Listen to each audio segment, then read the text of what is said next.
Hey, if you have been struggling with heart failure, you've noticed weight gain, you're feeling tired, I want to help you today in this video to teach you how to live well with heart failure on a low salt diet. And we're going to get into that right after this. So when you have heart failure, one of the things that creates challenges for us is the amount of fluid that's inside our vascular system. So that's inside your heart that's pumping away into the vessels and the arteries and the veins. Now, I know one of the hardest things is to change our diet, but I want to share with you some of the benefits of using a low salt diet to help you feel way more empowered and comfortable when you make these choices. One of the first things is you're taking control of your heart failure and how you manage it. So you are actually an active participant in creating a change for you. That leads to you feeling better, which is amazing. Now, when you take control of managing your heart failure and you start to notice that you feel better, you may also notice the third benefit, and that is that your heart medications are working more efficiently. That you might be able to reduce the number of medications you're on or the dosing, which minimizes side effects. So that's a triple win in my mind. And you'll notice that you're having troubles with your heart failure related to fluid if you're seeing weight gain, if you're noticing swollen ankles, if you are feeling really short of breath. These are signs that you may have too much fluid on the heart. So how do we manage that? We're going to talk about that next. Now, we all know too much of a good thing is not a good thing, and the same thing goes with salt. So too much salt is actually bad for your heart failure, and it's going to cause you to feel slow, tired. You're going to notice weight gain, often in the feet and the ankles, but your abdomen as well might swell. And so we want to reduce that so you can have a better quality of life. Now, we know that managing your salt intake is one element of your treatment plan. We definitely want to be monitoring your weight. We definitely want to be monitoring your activity levels and your medications, but salt intake alone can have significant impact. So what are we looking at? First of all, when you're looking at your salt content, the cans of food that you're going to be looking at don't often have salt listed in terms of their percentages, but instead they call it sodium. So we need to be looking at our labels for the word sodium to see how much is in here. And I'm going to give you a few measurements here. Now, I know that salt is everywhere. I know it. Everyone tells me this. So I want to just share with you quickly 7 categories to be looking at the salt content. Number 1, your salts and seasonings. You're looking for MSG. We've got garlic salt, onion salt, seasoning salt. Yes, those are salts. Number 2, salty snacks. Your chips, your pretzels, your crackers. Number 3, pickled foods, olives, sauerkraut, and of course pickles. Number 4, restaurant food, so pizzas, burgers, hot dogs, fries. I know you think I'm a party pooper, but hang on with me for a second. Number 5 is packaged foods, so our soups, our vegetables, canned beans. Number 6 is our processed foods, often our deli meats, sausage, bacon. And number 7 is sauces, so we have ketchup, we have mustard, we have barbecue sauces, all the things that we like to put on top of our food. We're going to be looking for salt in all of those foods, and I'm going to give you some guidelines as to how you know which ones are good for you and which ones are not so good.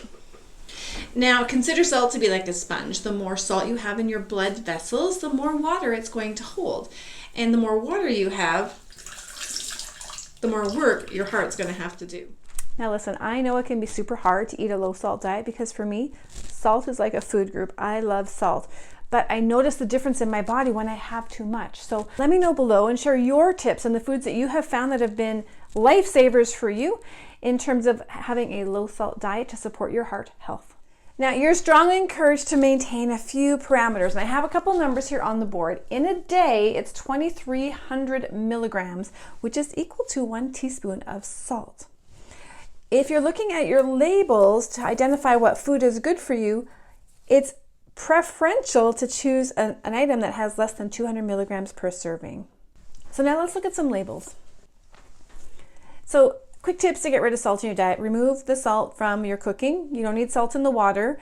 Take the table salt off of the table so you're not using it, and replace it with like a seasoning of some sort, but watch the label to make sure you're not substituting one salt for another. Now, when we're looking at the label, the words we want to be looking for are these: salt, sodium, Na, which is the chemical for sodium, NaCl, which is sodium chloride. And if those words are listed in the first 5 ingredients, put that food back. It's a high salt food. So let's compare a few different canned foods. So when we look at the bean, you're going to notice salt is the word sodium, and this has 420 milligrams per serving, which is a half a cup. And if you have anything more than 200 milligrams per serving, this would not be an ideal food for you. But we can also go down into the ingredients, and we'll notice that in the ingredients we have water, white beans, liquid sugar, and salt. It's listed in the first 5 ingredients, so it's likely to be a high sodium product. Let's compare that with the sliced peaches. So when we look at the ingredients, we have clingstone peaches, water, sugar, and citric acid. So there's no salt listed in the ingredients, but we need to come over now to the label to look to see that there is still actually 3 milligrams of sodium per serving, well underneath our 200 milligrams. So this would be a perfect product for you to put in your pantry. Let's look at another protein choice. This is chunk light tuna. Oh, here it is. Ingredients: skip tuna, water, and salt. It's the 3rd ingredient of a 3-ingredient list. So let's look at the nutritional facts. Per 1/3 of a cup per serving, we're looking for the word sodium. 160 milligrams. So this would be okay to put into your pantry. So the key is to read both the ingredient list and look at the breakdown of nutritional value here in your food to look for that sodium per serving content primarily. Now, how do you know if you've got too much sodium? You're starting to notice that, geez, should I be looking at this? If you've noticed a weight gain overnight, so weigh yourself same time every day, same amount of clothes, after you pee, first thing in the morning, and if in that process you notice more than a 2-pound weight gain in a day or a 5-pound weight gain in a week, you need to check in with your doctor because you may need to have a conversation about the salt in your diet. So does this mean you have to give up your favorite foods? No, it just means you may need to be a little bit more creative. So for example, if you like popcorn, you can have popcorn without the salt. You can still enjoy the popcorn. Of course, if you're putting butter on, you better be looking at that salt content. You can still have hot cereals like oatmeals, just make sure there's no salt added. You can still have bread, you can still have pasta, you can still have homemade muffins, but you just need to be looking at how much salt is being added to it and what is the overall salt content per serving. Because remember, 2,300 milligrams in one day or 200 milligrams per serving of food, and you'll be on your way. Don't forget to subscribe and hit that like button and drop a comment below and let me know how this has helped you. Now go out there and make it a great day.